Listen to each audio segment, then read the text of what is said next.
Selamat datang para pelajar dan pembelajar. Kenalkan, saya Ayuning Tias, hadir di sini untuk membawa Anda ke dalam sebuah perjalanan pengetahuan yang mendalam. Hari ini kita akan menjelajahi tema yang menarik dan relevan dalam pembelajaran, analisis evaluasi mahasiswa terhadap implementasi kegiatan mengajar di sekolah dalam rangka praktik keterampilan mengajar atau PKM. Dalam video ini kita akan membahas dari analisis program PKM. Bersama-sama kita akan menggali inti dari implementasi kegiatan PKM dan mengeksplorasi solusi kreatif serta pandangan yang dapat memperkaya pemahaman kita. Ayo sertai pembelajaran ini dengan penuh semangat. Berikan perhatian penuh, tanyakan pertanyaan, dan bersiaplah untuk menjelajahi ide-ide baru. Ingatlah, setiap detik belajar membawa kita lebih dekat pada kebijaksanaan. Jadi, mari kita mulai. Dan jangan lupa untuk berbagi pendapat dan pertanyaan di kolom komentar. Selamat menikmati pembelajaran. Pokok bahasan yang akan kita bahas, pertama, pendahuluan. Yang kedua adalah konteks pendidikan. Yang ketiga adalah PKM sebagai kerangka kerja. Yang keempat adalah kompetensi yang perlu dikembangkan. Yang kelima adalah keterampilan mahasiswa. Yang keenam adalah evaluasi berkelanjutan. 7. Dampak peningkatan kompetensi. Kedelapan, peluang dan tantangan. Dan yang terakhir adalah kesimpulan. Selanjutnya adalah perkenalan. Perkenalkan, nama saya Ayuning Tias, mengajar di SMK Negeri 44 Jakarta. Dalam analisis ini berlaku sebagai guru pamong. Saya juga seorang mahasiswa Magister Pendidikan Ekonomi di Universitas Negeri Jakarta. Tujuan dari analisis ini adalah meningkatkan kualitas pengajaran melalui pemahaman evaluasi mahasiswa. Hubungan antara PKM dan penelitian mengenai evaluasi mahasiswa terhadap implementasi kegiatan mengajar di sekolah dapat dijelaskan sebagai berikut. Yang pertama adalah definisi PKM sebagai landasan utama. PKM ini merupakan kerangka kerja yang merincikan keterampilan dan kompetensi yang harus dimiliki oleh seorang pendidik. Landasan utama yang mengarahkan proses pengajaran agar lebih efektif dan responsif terhadap kebutuhan belajar siswa. Selanjutnya yang kedua adalah pentingnya penerapan PKM. Penerapan PKM ini menitikberatkan pada pentingnya penerapan PKM dalam kegiatan mengajar guna meningkatkan mutu pendidikan. PKM juga dapat membantu menciptakan lingkungan belajar yang berfokus pada pengembangan keterampilan kritis, kreativitas, dan kemampuan berkomunikasi. Yang ketiga adalah relevansi PKM dalam evaluasi mahasiswa. Evaluasi mahasiswa ini menjadi instrumen untuk mengukur sejauh mana implementasi PKM tercermin dalam praktik keterampilan mengajar. Mahasiswa juga sebagai peserta aktif dapat memberikan pandangan yang berharga berkaitan dengan efektivitas pengajaran dan penerapan keterampilan oleh pendidik. Selanjutnya adalah kontribusi PKM terhadap peningkatan kompetensi. Di sini PKM memberikan panduan konkret untuk mengembangkan berbagai kompetensi seperti kemampuan perencanaan pembelajaran materi yang menarik, teknik pengajaran yang inovatif, dan evaluasi yang relevan. Peningkatan kompetensi ini juga diharapkan dapat terlihat dalam hasil evaluasi mahasiswa terhadap pengajaran. Yang terakhir adalah siklus perbaikan berkelanjutan. Hubungan antara PKM dan evaluasi mahasiswa ini membentuk siklus perbaikan berkelanjutan. Evaluasi mahasiswa memberikan umpan balik yang dapat digunakan untuk menyempurnakan penerapan PKM, serta menciptakan lingkungan belajar yang lebih baik dan meningkatkan hasil pembelajaran. Dalam menjadikan PKM sebagai landasan utama, penelitian ini mengeksplorasi bagaimana implementasi kegiatan mengajar dalam kerangka PKM dapat dievaluasi oleh mahasiswa dan bagaimana proses tersebut dapat membantu meningkatkan kualitas pendidikan di sekolah. Oke, selanjutnya adalah konteks pendidikan. Konteks pendidikan ini kita sudah rangkum menjadi dua bagian. Yang pertama adalah dinamika pendidikan dan peran guru dalam perkembangannya. Selanjutnya, yang kedua adalah pentingnya pemahaman mahasiswa sebagai peserta aktif. Kita akan jelaskan satu persatu dari dua bagian ini. Yang pertama adalah dinamika pendidikan dan peran guru dalam perkembangannya. Maksudnya apa? Jadi dari kalimat ini menyoroti perubahan dan perkembangan dalam sistem pendidikan ataupun dinamika pendidikan, serta peran sentral yang dimainkan oleh guru dalam menghadapi dan membentuk perkembangan tersebut. Ini menunjukkan bahwa pendidikan itu tidak statis atau sebaliknya. Terjadinya perubahan yang memerlukan keterlibatan aktif dari para pendidik. Lalu yang kedua adalah pentingnya pemahaman mahasiswa sebagai peserta aktif. Di sini maksudnya adalah fokus pada pemahaman terhadap mahasiswa sebagai peserta aktif yang menekankan pentingnya melihat siswa bukan hanya sebagai penerima informasi saja, tetapi juga sebagai partisipan aktif dalam proses pembelajaran. Mahasiswa yang terlibat aktif cenderung memiliki pengalaman pembelajaran yang lebih bermakna dan pemahaman ini penting dalam merancang pengajaran yang responsif dan sesuai dengan kebutuhan siswa. Selanjutnya adalah PKM sebagai kerangka kerja. Di sini saya melihatnya sebagai dua bagian lagi. Yang pertama adalah PKM merupakan program khusus dan yang kedua adalah hubungan PKM dan peningkatan kualitas pengajaran. Kita akan bahas satu persatu. Yang pertama adalah PKM sebagai program khusus. Nah, di sini menunjukkan pada ringkasan ataupun gambaran singkat mengenai konsep dan komponen PKM itu sendiri. Mungkin mencakup dari keterampilan-keterampilan khusus, metode pengajaran, ataupun aspek-aspek penting lainnya yang mencakup dalam PKM. Lalu hubungan antara PKM dan peningkatan kualitas pengajaran. Di sini menyoroti bahwa PKM ini tidak hanya merupakan konsep teoritis, tetapi juga memiliki dampak langsung pada peningkatan kualitas pengajaran. Hubungan ini menunjukkan bahwa penerapan prinsip-prinsip PKM dalam praktik pengajaran dapat meningkatkan efektivitas, responsivitas, dan kesesuaian dalam kebutuhan siswa yang pada gilirannya akan meningkatkan kualitas keseluruhan dari proses pengajaran.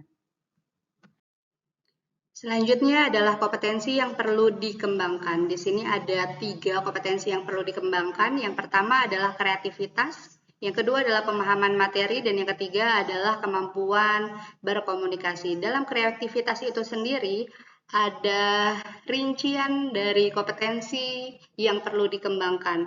Yang pertama adalah merancang kegiatan pembelajaran yang melibatkan elemen permainan ataupun simulasi. Yang kedua, menggunakan teknologi inovatif seperti aplikasi ataupun perangkat lunak pembelajaran interaktif. Yang ketiga adalah mendorong siswa untuk menciptakan proyek-proyek seni ataupun penelitian mandiri.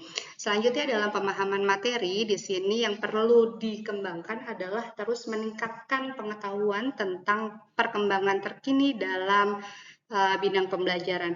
Selanjutnya menghadirkan pelatihan ataupun workshop untuk memperdalam pemahaman terhadap kurikulum dan menyesuaikan cara penyampaian untuk memenuhi keberagaman gaya belajar siswa. Selanjutnya adalah kemampuan berkomunikasi. Yang pertama adalah meningkatkan keterampilan presentasi melalui latihan dan umpan balik. Selanjutnya, membangun hubungan yang baik dengan siswa untuk meningkatkan interaksi dalam kelas. Dan yang terakhir adalah menggunakan variasi suara, bahasa tubuh, dan media visualisasi untuk meningkatkan daya tarik dalam berkomunikasi. Selanjutnya adalah keterlibatan mahasiswa. Nah, di sini ada beberapa kolaborasi antara pendidik dan mahasiswa dalam pembelajaran yang dapat menciptakan lingkungan interaktif dan mendukung selama praktik keterampilan mengajar.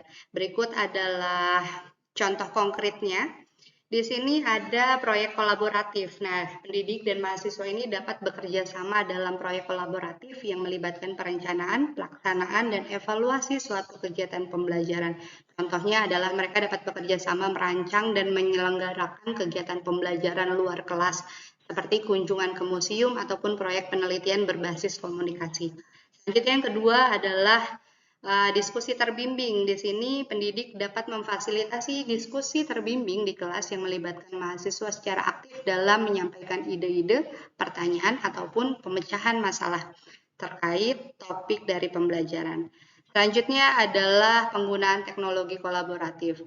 Pendidik dan mahasiswa juga dapat menggunakan platform teknologi kolaboratif seperti platform pembelajaran daring ataupun aplikasi kolaboratif untuk berkomunikasi, berbagai materi, dan bekerja sama secara virtual. Yang selanjutnya adalah simulasi pembelajaran. Simulasi pembelajaran ini pendidik dan mahasiswa dapat bekerja sama dalam simulasi pembelajaran yang mensimulasikan situasi nyata dalam kelas. Dan yang terakhir adalah penilaian formatif bersama. Di sini maksudnya adalah pendidik ataupun mahasiswa dapat melibatkan diri dalam proses penilaian formatif yang bersifat kolaboratif, di mana keduanya memberikan umpan balik dan sarana untuk meningkatkan proses pembelajaran. Selanjutnya adalah evaluasi berkelanjutan. Nah, di dalam evaluasi berkelanjutan ini, proses evaluasi secara berkala pada mahasiswa yang terlibat dalam praktik keterampilan mengajar sangat penting untuk memahami dampak dan efektivitas dari implementasi PKM ini. Evaluasi ini dapat dilakukan dengan menggunakan beberapa langkah yang melibatkan mahasiswa sebagai instrumen utama. Berikut adalah proses evaluasinya. Yang pertama adalah penentuan dari kriteria evaluasi, lalu instrumen evaluasi, yang ketiga adalah sesi evaluasi formatif, yang keempat adalah pengamatan langsung. Selanjutnya, evaluasi berkelanjutan yang kelima adalah refleksi mahasiswa, kuesioner evaluasi akhir, analisis data dan umpan balik, serta perencanaan tindak lanjutan. Lalu apa sih dampak peningkatan kompetensi? Di sini ada dampak positifnya dan ada relevansi pengembangan kompetensi. Jadi untuk dampak positifnya bisa kita lihat di layar ya.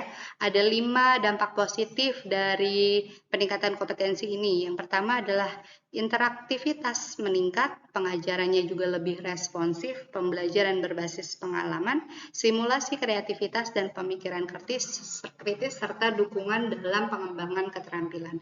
Lalu apa relevansi dari pengembangan kompetensi? Di sini juga ada 5. Yang pertama adalah peningkatan kualitas pengajaran, respon terhadap tuntutan pendidikan modern. Yang ketiga adalah meningkatkan daya saing pendidikan. Yang keempat adalah mendorong inovasi dalam metode pengajaran. Dan yang kelima adalah menciptakan lingkungan belajar yang dinamis. Lalu apa peluang dan tantangan yang ada? Bisa kita lihat bersama di sini peluang untuk meningkatkan kegiatan mengajar melalui implementasi PKM.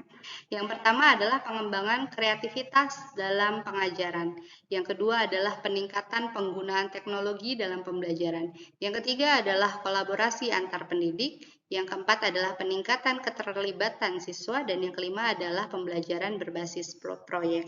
Selanjutnya, tantangan dalam implementasi PKM ini bisa kita lihat bersama-sama. Yang pertama adalah keterbatasannya waktu, karena dibatasi ya dari pihak universitas ke sekolah itu berapa lama, lalu kurangnya sumber daya, lalu ketidakpastian dalam evaluasi, lalu adanya resistensi terhadap perubahan, dan yang terakhir adalah tingkat keterlibatan mahasiswa yang bermacam-macam.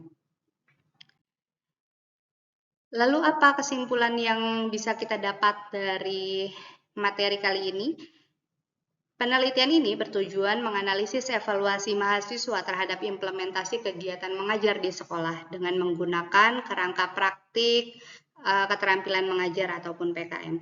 Temuan penelitian ini menunjukkan bahwa sebagian besar mahasiswa merespon positif terhadap adanya penerapan PKM dalam kegiatan mengajar. Aspek-aspek seperti kreativitas, responsivitas terhadap kebutuhan siswa, dan penggunaan metode pengajaran inovatif menjadi poin yang diapresiasi oleh mahasiswa. Namun, beberapa mahasiswa juga menyoroti aspek-aspek yang perlu diperbaiki, termasuk dalam hal penjelasan materi yang lebih jelas dan diversifikasi metode pengajaran. Implikasinya, yang pertama adalah penguatan kreativitas dalam pengajaran, yang kedua adalah perbaikan komunikasi materi, yang ketiga adalah diverifikasi metode pengajaran, yang keempat adalah penyesuaian responsif terhadap kebutuhan siswa, dan yang terakhir adalah peningkatan sistem dari evaluasi. Selanjutnya, pemahaman yang mendalam tentang evaluasi mahasiswa untuk perbaikan. Jadi di sini evaluasi mahasiswa adalah pilar penting dalam perbaikan kontinu dalam dunia pendidikan. Dengan mendengarkan dan merespon umpan balik mahasiswa, pendidik dapat secara proaktif menyesuaikan metode pengajaran mereka agar lebih efektif dan responsif terhadap kebutuhan siswa. Evaluasi bukan hanya tentang mengidentifikasi kelemahan, tetapi juga tentang menggali potensi perbaikan dan pengembangan keterampilan pengajaran untuk menciptakan lingkungan belajar yang lebih baik dan lebih produktif. Itulah sebabnya pemahaman mendalam terhadap evaluasi mahasiswa ini melalui dampak positif yang signifikan pada kualitas pendidikan secara keseluruhan. Oke, terima kasih yang sebesar-besarnya kepada seluruh audiens yang telah memberikan perhatian dan partisipasi aktif dalam menyimak pemaparan materi kali ini. Kehadiran dan kontribusi kalian telah menjadi bagian yang tak terpisahkan dari kesuksesan materi ini. Semoga materi yang telah disampaikan dapat memberikan wawasan yang berguna dan menjadi inspirasi bagi langkah-langkah selanjutnya. Terima kasih sekali lagi untuk kehadiran dan antusiasnya. Semoga informasi yang telah kita bahas dapat membawa manfaat dan memberikan gambaran yang lebih jelas mengenai materi kali ini. Sampai jumpa di kesempatan berikutnya dan terima kasih banyak.